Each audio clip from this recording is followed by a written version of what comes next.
There is no doubt that last season was a controversial one for Granit Xhaka. In fact, the midfielder was on the brink of leaving in January for Hertha Berlin. However, new boss at the time, Mikel Arteta, convinced him to stay.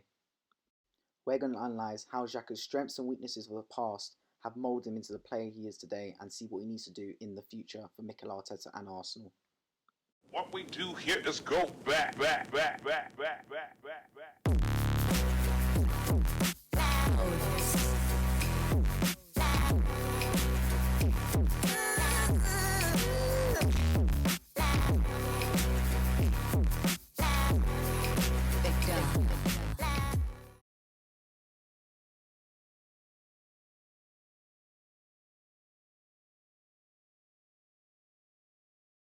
So, lads, welcome to Why Football. Granit Xhaka has hardly endured the peaceful time at the Emirates. His instance against Crystal Palace in October last year almost a tipping point in forcing him to leave the Gunners. However, he stayed and has been used very frequently under Mikel Arteta, who pairs him alongside Dani Ceballos in the midfield of a 3-4-3 formation.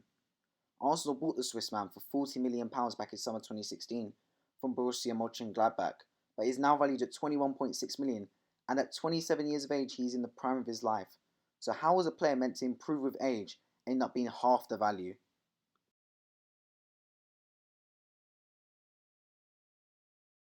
Xhaka is an excellent long-range passer, as you can see by the clips here.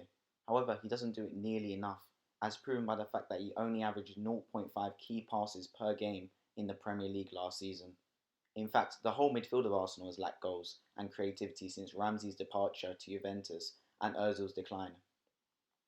Much of the Arsenal fanbase have therefore wanted Arsenal to sign one of Houssem Aouar from Lyon or Philippe Coutinho from Barcelona to try and add more dynamism and creativity in Arsenal's midfield.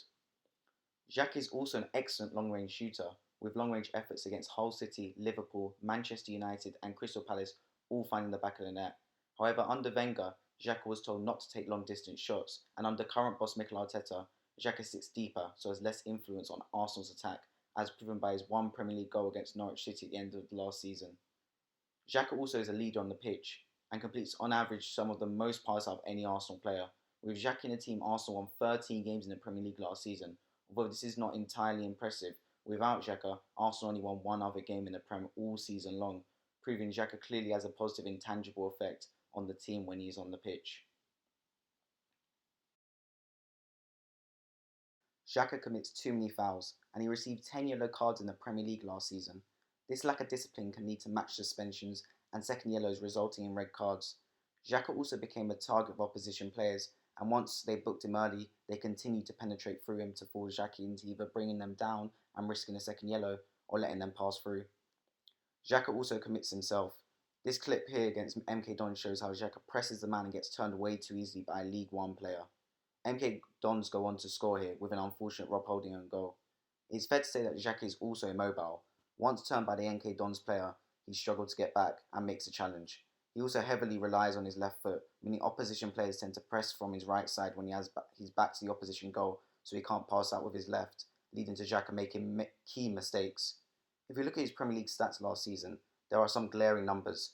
Firstly, his mediocre 66% tackle success rate, but also his 7 errors leading to goals. He can be clumsy, topped off with his reckless slide tackle of Son in the North London derby at the Emirates, leading to a penalty for Spurs.